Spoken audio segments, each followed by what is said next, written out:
నమస్కారం, వార్తలకు స్వాగతం. ముందుగా ముఖ్యాంశాలు. జార్ఖండ్ వ్యవస్థాపక దినోత్సవం, రజతోత్సవం సందర్భంగా ఆ రాష్ట్ర ప్రజలకు శుభాకాంక్షలు తెలిపిన రాష్ట్రపతి ద్రౌపది ముర్ము.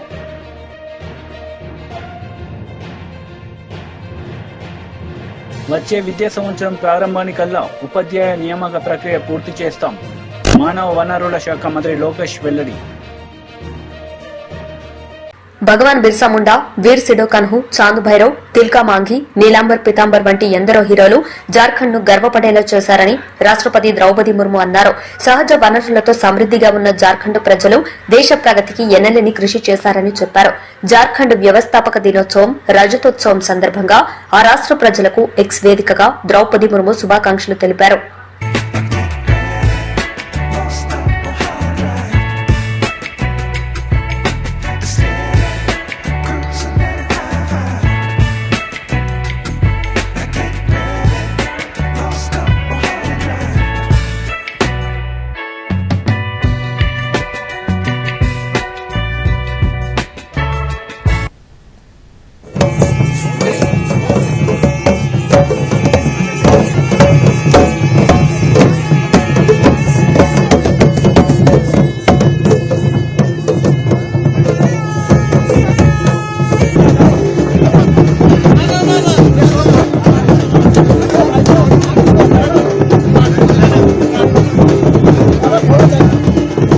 వచ్చే విద్యా సంవత్సరం ప్రారంభానికల్లా ఉపాధ్యాయ నియామక ప్రక్రియ పూర్తి చేస్తామని మానవ వనరుల శాఖ మంత్రి లోకేష్ వెల్లడించారు.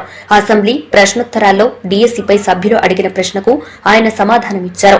ఉపాధ్యాయులకు బోధనేతర విధులేవి ఉండబోమని, వైసీపీ హయాంలో వారిపై పెట్టిన అక్రమ కేసులను ఎత్తేస్తామని లోకేష్ చెప్పారు. 49 నియోజకవర్గాలు ఒక్క డిగ్రీ కళాశాల కూడా లేదు అధ్యక్ష. 91 నియోజకవర్గాలు కనీసం ఒకటి ఉంది అధ్యక్ష. 27 నియోజకవర్గాల్లో 2 ఉన్నాయి అధ్యక్ష. 8 నియోజకవర్గాల్లో 3 గవర్నమెంట్ డిగ్రీ కళాశాలలు ఉన్నాయి అధ్యక్ష. జనరల్ ప్రాక్టీస్ ఏంటంటే 20 కిలోమీటర్లు, 20 నుంచి 30 కిలోమీటర్లు కనీసం డిస్టెన్స్ ఉండాలి ఒక డిగ్రీ కళాశాల నుంచి ఒక డిగ్రీ కళాశాల నామ్గా పెట్టుకుని మనం వెళ్తున్నాం అధ్యక్ష. ప్రధానంగా పెద్దలు అన్నట్టు భీమిలికి వచ్చే గల 2 డిగ్రీ కళాశాలలు ఉన్నాయి అధ్యక్ష. దాంట్లో మన భీమినిపట్నం డిగ్రీ కళాశాలలో అడ్మిషన్ రేట్ 73% ఉంది. నగరపు వలసలో వచ్చేసి కేవలం 36% ఉంది అధ్యక్ష. ఇది ప్రధానమైన కన్సర్న్. నేను ఎందుకు చెప్తున్నానంటే అధ్యక్ష, ఇక్కడనే కాదు ఆంధ్ర రాష్ట్ర వ్యాప్తంగా కూడా చూస్తే డిగ్రీ కళాశాలలో అడ్మిషన్స్ రేట్ యావరేజ్ గా 50% కూడా దాటట్లేదు. అదే ఐటీఐలకు వచ్చే గల పెద్ద ఎత్తున ఒక డిమాండ్ అనేది ఉంటుంది, కానీ డిగ్రీకి వచ్చే గల డిమాండ్ అనేది లేకుండా పోయింది. దానికి మీరు అన్నట్టు భవనాలు లేకపోతే ఒక కారణం, ఇంకో కారణం ఫ్యాకల్టీ లేకపోతాం, మూడోది 2 ఉంటే క్వాలిటీ ఆఫ్ మీడియం కరెక్ట్గా లేకపోతాం. ఇక్కడ ఎవరైతే చదువుకుంటున్నారో వాళ్ళ తర్వాత ఉద్యోగాలు ఉపాధికి వెళ్ళినప్పుడు సరిగా రికగ్నైజ్ కాకపోవడం వల్ల కొంత ఇబ్బందులు అనేది ఎదుర్కొంటాం జరుగుతుంది. సో ఇది ఎట్లా ఇండస్ట్రీ ఫోకస్డ్గా, ఇండస్ట్రీ సెంట్రిక్గా ఎలా చేయాలనే లక్ష్యంగా మన ప్రభుత్వం పనిచేస్తుందని గౌరవ సభ్యులకు తెలుపుతున్న అధ్యక్ష. గవర్నమెంట్ జూనియర్ కళాశాలకు వచ్చే గల మధురవాడలో ఆల్రెడీ ఒక కళ ఉంది అధ్యక్ష. కళాశాల ఫస్ట్ ఇయర్ 128 మంది విద్యార్థులు ఉన్నారు. సెకండ్ ఇయర్ 84, 2 కలిపితే 212 మంది విద్యార్థులు ఉన్నారు అధ్యక్ష. ఇంకోటి వచ్చేది పద్మనాభం దగ్గర హై స్కూల్ ప్లస్ అధ్యక్ష, స్ట్రెంత్ 34 ఉంది అధ్యక్ష. దాన్ని కూడా నేను ఎక్స్ప్లెయిన్ చేస్తాను. దగ్గర వలసకొచ్చగల స్ట్రెంత్ అక్కడ లేకపోయినా, జూనియర్ కళాశాల అక్కడ లేకపోయినా భీమునిపట్నం దగ్గర ఉంది కనుక, అది 5 కిలోమీటర్ల దూరం కనుక అక్కడ 709 మంది విద్యార్థులు ఉన్నారు. General first year 167, general second year 139, vocational first year 208, vocational second year 175 మంది ఉన్నారు అధ్యక్ష. సో దగ్గర వలస దగ్గర నుంచి చూస్తే 450 మంది విద్యార్థులు అక్కడికి వెళ్తున్నారు అధ్యక్ష. సో ఇది ఎందుకు చెప్తున్నానంటే, ప్రధానంగా గత ప్రభుత్వం హై స్కూల్ ప్లస్ అని తీసుకొచ్చారు అధ్యక్ష. అంటే 11th, 12th కూడా హై స్కూల్లోనే ఉంటుందని చెప్పారు అధ్యక్ష. కానీ ఇంటర్మీడియట్ ఎడ్యుకేషన్, ప్రత్యేకంగా మన రాష్ట్రంలో ఇంటర్మీడియట్ ఎడ్యుకేషన్కి స్కూల్ ఎడ్యుకేషన్ చాలా తేడా ఉంటుంది అధ్యక్ష. అది వాళ్ళు గమనించకుండా, సరైన స్టాఫింగ్ ఇవ్వకుండా ఈ సంస్కరణ తీసుకొచ్చిన దానివల్ల మీరు చూస్తే కేవలం 34 మంది విద్యార్థులు ఉన్నారు. దానికోసం మేము చాలా సీరియస్గా బోర్డ్ ఆఫ్ ఇంటర్మీడియట్ ఎడ్యుకేషన్ మేము చాలా రిఫార్మ్స్ కూడా తీసుకొస్తున్నాం అధ్యక్ష. మీరు చూస్తే గత ప్రభుత్వం టెక్స్ట్ బుక్స్ కూడా ఇవ్వలేదు అధ్యక్ష. ఇంటర్మీడియట్ విద్యార్థులకి గత ప్రభుత్వం టెక్స్ట్ బుక్స్ కూడా ఇవ్వలేదు అధ్యక్ష. నేను మంత్రి అయిన తర్వాత తొలి నిర్ణయం తీసుకుని టెక్స్ట్ బుక్స్ ఇవ్వాలని నిర్ణయం తీసుకున్నాం. అంతేకాకుండా టీచింగ్ ని బలోపేతం చేయాలి, విద్యార్థుల్ని అసెస్ చేయాలి, ఏబీసీ కేటగిరీ కింద అసెస్ చేసి ఏ విద్యార్థులకి అయితే అడిషనల్ సప్లిమెంటేషన్ అవసరం ఉందో వాళ్ళకి మెరుగైన బ్రిడ్జ్ కోర్సులు ఏర్పాటు చేసి వాళ్ళని ఎట్లా ఇంప్రూవ్ చేయాలని దానిపైన కూడా మేము వర్కౌట్ చేస్తున్నాం అధ్యక్ష. మీరు చూస్తే అధ్యక్ష, మన ప్రభుత్వం వచ్చిన తర్వాత బోర్డ్ ఆఫ్ ఇంటర్మీడియట్ అంటే మన గవర్నమెంట్ జూనియర్ కళాశాలలో 15,000 మంది విద్యార్థుల అడ్మిషన్స్ పెరిగింది అధ్యక్ష. గర్వంగా చెప్తున్నా 10% మన అడ్మిషన్స్ ఒకే సంవత్సరంలో పెంచడం జరిగింది అధ్యక్ష. నా పక్కనే గౌరవ మంత్రివర్యులు నారాయణ గారు కూర్చున్నారు. నారాయణ గారితో పోటీ పడే విధంగా అంటే వాళ్ళ సంస్థలతో పోటీ పడే విధంగా మేము ప్రభుత్వ ఇంటర్మీడియట్ కాలేజీని మనం తీర్చిదిద్దాలి, జూనియర్ కళాశాలని తీర్చిదిద్దాలి లక్ష్యంతో మేము పనిచేస్తున్నాం. మేము వాస్తవంగా మేము కూడా నేర్చుకుంటున్నాం. బెస్ట్ ప్రాక్టీసెస్ మార్కెట్లు ఏంటి, గైడ్స్ ఏంటి. ఇన్ఫాక్ట్ మంత్రి గారిని స్వయంగా నేను అడుగుతాం జరిగింది, మీరు ఇన్పుట్లు ఇవ్వండి, మేము మోడర్నైజ్ చేయాలనుకుంటున్నాం, సరైన మెటీరియల్ ఇవ్వాలనుకుంటున్నాం. అంటే గౌరవ మంత్రి గారు కూడా నిన్న మాకు ఒక వర్క్ షాప్ పెడితే గౌరవ మంత్రి గారు ముఖ్య అతిథిగా వచ్చి కొన్ని సలహాలు సూచనలు కూడా మాకు ఇష్టం జరిగింది. ప్రధానంగా ఇంటర్కి వచ్చి గల కేవలం 2 సంవత్సరాలే కాదు, 9వ తరగతి నుంచి మీరు కార్యక్రమం మొదలు పెడితే బాగుంటుందని గౌరవ మంత్రి గారు కూడా నన్ను కోరటం జరిగింది. అంటే ఓరియంటేషన్ ట్రైనింగ్ చేస్తే బాగుంటుందని కోరటం జరిగింది. అందుకే అధ్యక్ష, commissioner school education, commissioner intermediate education ఇద్దరిని కూర్చుని హ్యాండ్ ఆఫ్ ఎలా జరగాలి, ఎప్పటి నుంచి మొదలు పెట్టాలి, ఎలాంటి మెటీరియల్ కావాలి, ఎలాంటి గైడ్స్ కావాలి అని దానిపైన క్షుణ్ణంగా మేము చర్చిస్తున్నాం. దాన్ని త్వరలోనే మేము అమలు చేస్తామని ఈ సభాముఖం మీకు హామీ ఇస్తున్నాను అధ్యక్ష. మన గంటా శ్రీనివాస్ గారు చెప్పినట్లు బిల్డింగ్స్, ఫ్యాకల్టీ, అదేవిధంగా రెసిడెన్షియల్ కళాశాల గౌరవ స్పీకర్ గారు కూడా నా దృష్టికి తీసుకొచ్చారు. దాన్ని చాలా సీరియస్ గా తీసుకుంటున్నాను అధ్యక్ష. నా ఆలోచన ఏంటంటే ఒక డాష్ బోర్డ్ ఏర్పాటు చేసి స్కూల్స్ అన్ని ఒక ర్యాంకింగ్ మెకానిజం పెడదామని. ఏ కేటగిరీ స్కూల్స్ ఏంటి, B category, C category, D category schools ఏంటి. సో డి కేటగిరీ స్కూల్స్ ని సి కేటగిరీ తీసుకురావాలి, సి కేటగిరీ స్కూల్స్ ని బి కేటగిరీ తీసుకురావాలి. ఇన్ఫ్రాస్ట్రక్చర్ ఒక భాగం అవుతే ఉపాధ్యాయులు అంటే ఎంతమంది ఉపాధ్యాయులు ఉన్నారు అది 2 భాగం, 3వ భాగం అవుట్కమ్ ఏంటి అంటే ఫండమెంటల్ లెర్నింగ్ అవుట్కమ్స్ ఎంతవరకు ఉన్నాయి, పిల్లలు ఎంతవరకు పర్ఫామ్ చేయగలుగుతున్నారు, దానిపైన కూడా క్షుణ్ణంగా మేము అది టెస్ట్ కూడా ఏర్పాటు చేసి అది ట్రాన్స్పరెంట్ గా అటు పక్కన ఉపాధ్యాయులకి, ఇంకో పక్కన విద్యార్థులు తల్లిదండ్రులు కూడా తెలియజేయాలని లక్ష్యంతో మేము పనిచేస్తున్నాం అధ్యక్ష. ఈ సభాముఖంగా గౌరవ సభ్యులు కూడా నేను కోరుతున్నాను అధ్యక్ష. డిసెంబర్ మొదటి వారంలో మెగా పీటీఎం ఏర్పాటు చేస్తున్నాం. గౌరవ సభ్యులందరూ దాంట్లో పాల్గొవాలని ఈ సభాముఖం కోరుతున్నాను అధ్యక్ష. అంతేకాకుండా గౌరవ సభ్యులు కూడా నేను నోటు పంపిస్తాను అధ్యక్ష.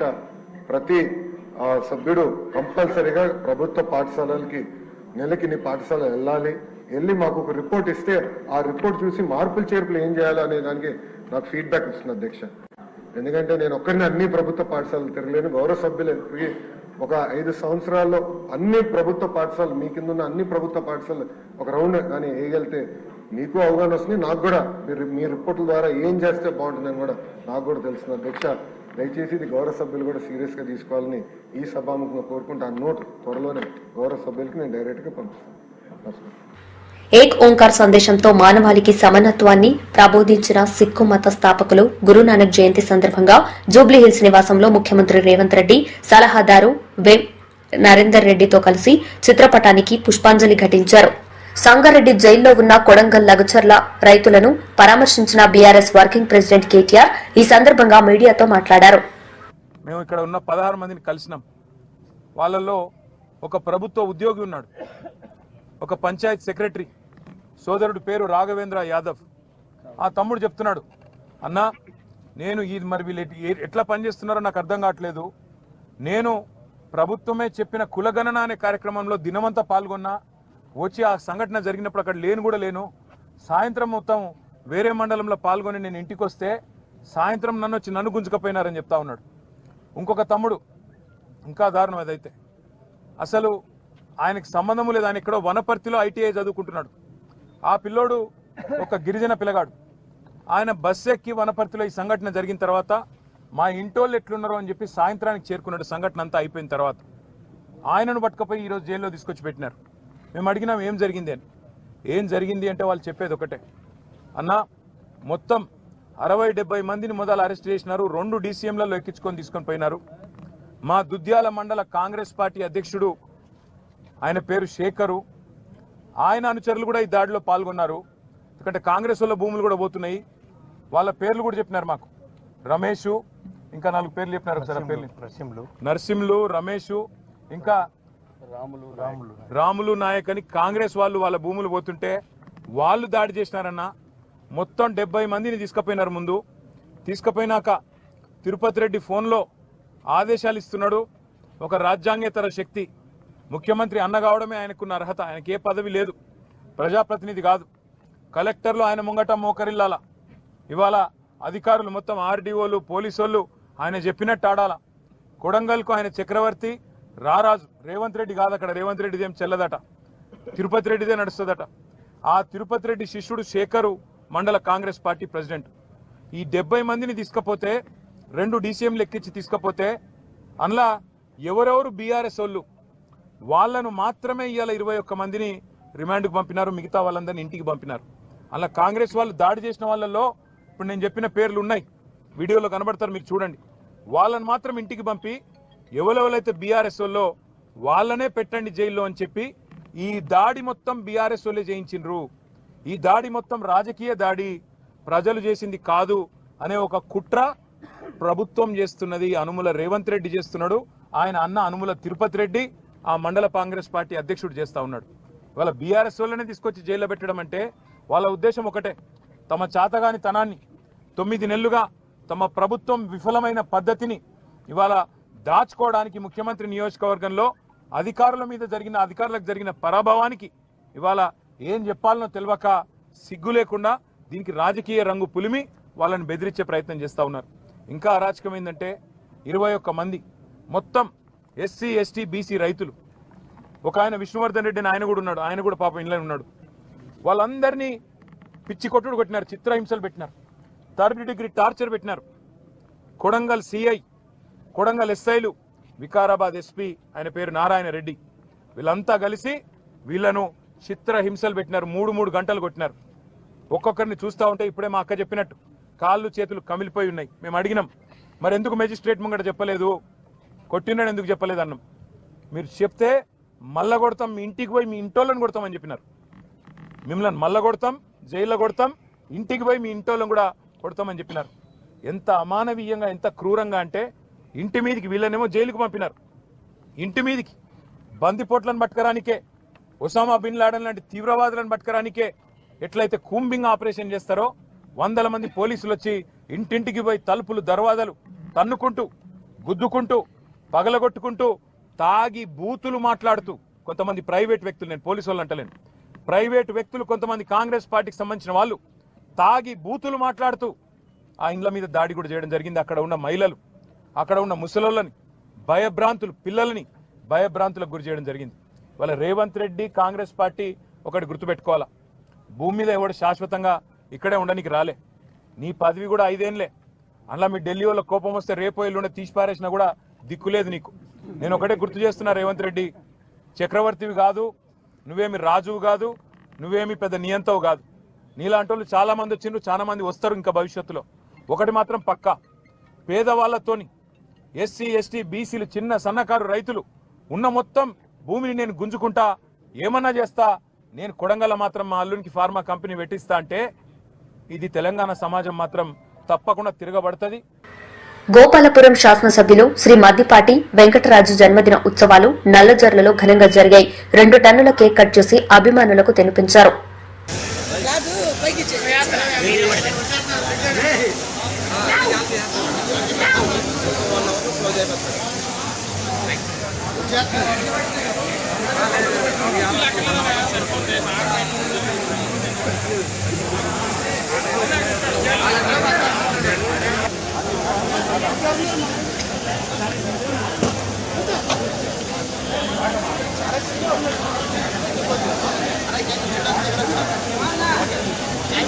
జై మద్దిపాటి! జై మద్దిపాటి!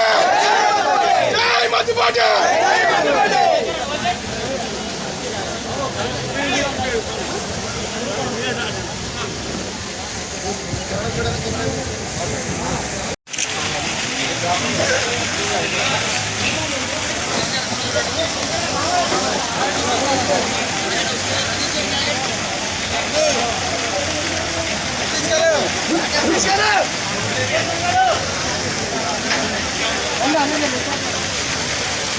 హైదరాబాద్ లో కర్మన్ ఘాట్ ధ్యానాంజనేయ ఆలయంలో మంత్రి పొన్నం పూజలు నిర్వహించారు. కార్తీక పౌర్ణమి సందర్భంగా ధ్యానాంజనేయ స్వామిని దర్శించుకున్న మంత్రి పొన్నం ప్రభాకర్ మీడియాతో మాట్లాడారు.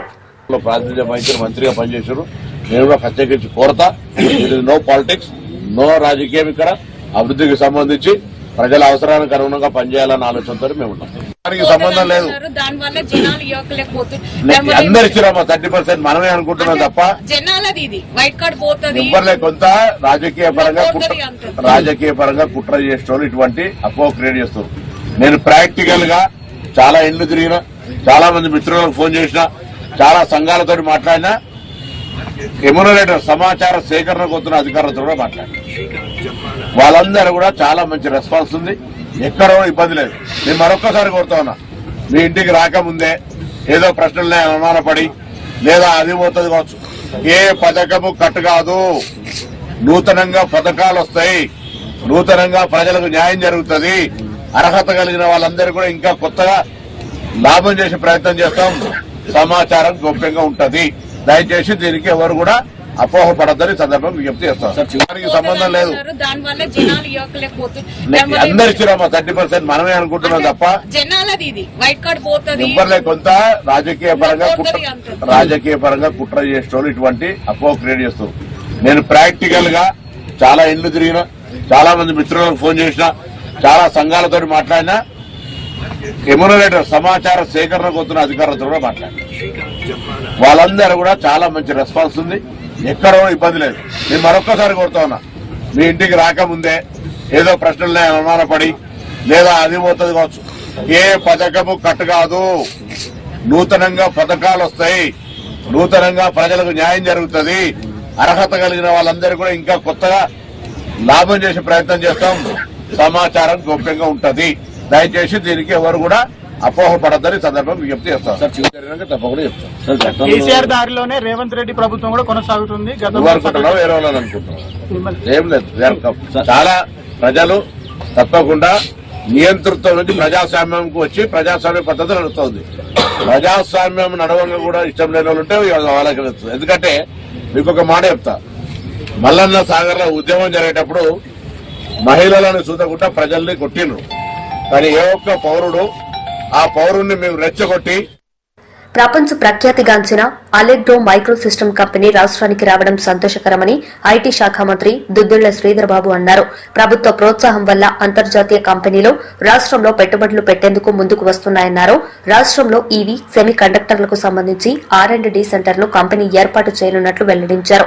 సంస్థ ద్వారా ముందుగా 500 మందికి ఉద్యోగావకాశాలు లభిస్తాయన్నారు. To the Allegro Microsystems, who made a decision to put up their R&D center in Hyderabad. This R&D center primarily will be employing about nearly 500 people in their center. And about Allegro Microsystem, the CEO, Mr. Vinit Narwal Wala, is the CEO. Will come here. He would also try to share his company's profile, but this is a big global company which are into microsystem, which they are into EVs. They have a huge presence in EV manufacturing components, and they are also trying to see and explore their existence and their market in the semiconductors arena. And they have seen much market is available in India, especially in Hyderabad, and that is the reason that they have shared with us. And on behalf of our government, on behalf of our industry department, we gave all the assurance that we will be supporting this R&D center of Allegro Microsystem.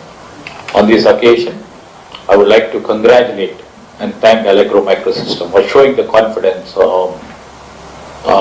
on the state of Telangana, on our government, and I wish you all the best and good luck. Now I would like to request Mr. Vinit Ji, who is the CEO of Allegro Microsystem, to say a few words. Employees and pensioners wing రాష్ట్ర అధ్యక్షులు నలమరు Chandrasekhar Reddy press meet నిర్వహించారు. ఈ సందర్భంగా పలు అంశాలపై ఆయన మాట్లాడారు. మరి టీచర్ ఉద్యోగాలన్నీ కూడా డిసెంబర్ లోపల మేము కంప్లీట్ చేస్తాము అని చెప్పారు. కానీ అలాంటి దాఖలాలు ఎక్కడా కనపట్లా. మరి ఎప్పుడు కంప్లీట్ చేస్తారు? ఇంతవరకు డిఎస్సి నోటిఫికేషన్ షెడ్యూల్ కూడా ప్రకటించలేదు.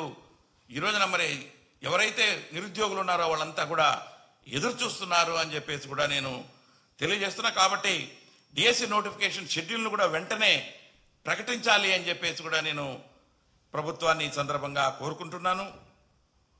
అదేవిధంగా మరి ప్రభుత్వ ఉద్యోగస్తులందరూ కూడా వాళ్ళు పనిచేస్తున్నటువంటి ప్లేస్లలో వాళ్ళకి ఇళ్ల స్థలాల్లో మంజూరు చేస్తాము అని చెప్పేసి కూడా ఈనాడు ఉన్నటువంటి ముఖ్యమంత్రి గారు ఇంతకుముందు చాలా దఫాలుగా తెలియజేశారు. మరి చిన్న తరగతి ఉద్యోగస్తులు మరి వాళ్ళు ఇల్లు కట్టుకోవాలంటే చాలా కష్టంగా ఉంది. కాబట్టి ప్రభుత్వం తరఫు నుంచి ప్రతి ఉద్యోగి కూడా వాళ్ళు పనిచేసేటువంటి ప్రాంతాలలో మరి ఇంటి స్థలాలను కేటాయించాలి అని చెప్పేసి కూడా నేను ఈ సందర్భంగా మరి టీడీపీ కూటమి ప్రభుత్వాన్ని కోరుకుంటూ ఉన్నాను. అదేవిధంగా మరి రాష్ట్రంలో దాదాపు మరి 3,80,000 మంది పెన్షనర్స్ ఉన్నారు.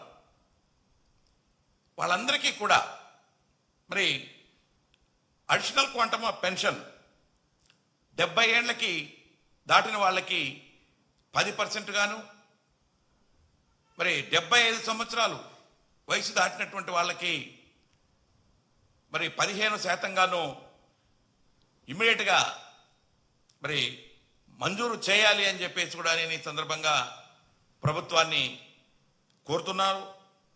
అదేవిధంగా మరి ఏదైతే ఉద్యోగస్తులు రిటైర్ అయ్యేటప్పుడు 40% ఆఫ్ ది బేసిక్ పే ఆ యొక్క కమిటేషన్ చేస్తారు. కమిటేషన్ చేసిన తర్వాత మరి ప్రభుత్వం 15 సంవత్సరాల తర్వాత ఫుల్ పెన్షన్ వస్తూ ఉంది. అలా కాకుండా ఏదైతే ఆ 40% రిటైర్ అయినప్పుడు ఇస్తున్నారో పెన్షనర్స్కి అది 11 సంవత్సరాల 3 నెలలకే తీరిపోతుంది. కాబట్టి 11 సంవత్సరాల 3 నెలల తర్వాతనే ఫుల్ పెన్షన్ ఇవ్వాలి ఇన్స్టెడ్ ఆఫ్ 15 ఇయర్స్ అని చెప్పేసి కూడా మేము దప్పదప్పాలుగా ప్రభుత్వాన్ని కోరుతున్నాం. కాబట్టి ఈనాడు ఈ రాష్ట్రంలోనే కాదు చాలా రాష్ట్రాలలో దేశంలో చాలా మంది కోర్టులు కూడా వెళ్తున్నారు. వాళ్ళందరికీ కూడా కోర్టులో ఆర్డర్స్ ఇస్తూ ఉన్నారు. ఎవరైతే కోర్టుకు వెళ్తున్నారో వాళ్ళకి రికవరీ చేయొద్దు, రికవరీ ఆపండి అంటిల్ ఫర్దర్ ఆర్డర్స్, ఆ కోర్టు డెసిషన్ వచ్చేంత వరకు అని చెప్పేసి ఆర్డర్స్ ఇస్తా ఉన్నారు. కాబట్టి ఆ యొక్క పెన్షనర్స్కి ఎవరైతే 11 సంవత్సరాల 3 నెలలు దాటిందో వాళ్ళందరికీ కూడా కోర్టుతో నిమిత్తం లేకుండా మరి ఫుల్ పెన్షన్ ఇవ్వాల్సిందిగా ప్రభుత్వాన్ని నేను ఈ సందర్భంగా కోరుకుంటున్నా. అదేవిధంగా మరి ఎంతో మంది ప్రాణాలకు కూడా లెక్క చేయకుండా ఇక వైజాగ్లో స్టీల్ని స్థాపించేదానికి పోరాడి సాధించుకున్నారు. ఈ వార్తలు ఇంతటితో సమాప్తం. తిరిగి ప్రసారమయ్యే వార్తల్లో మళ్లీ కలుద్దాం. అంతవరకు సెలవు. నమస్తే.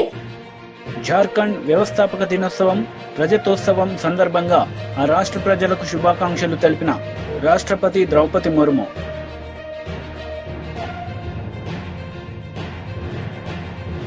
వచ్చే విద్యా సంవత్సరం ప్రారంభానికల్లా ఉపాధ్యాయ నియామక ప్రక్రియ పూర్తి చేస్తాం. మానవ వనరుల శాఖ మంత్రి లోకేష్ వెల్లడి. వార్తలు ముగించే ముందు ముఖ్యాంశాలు మరోసారి.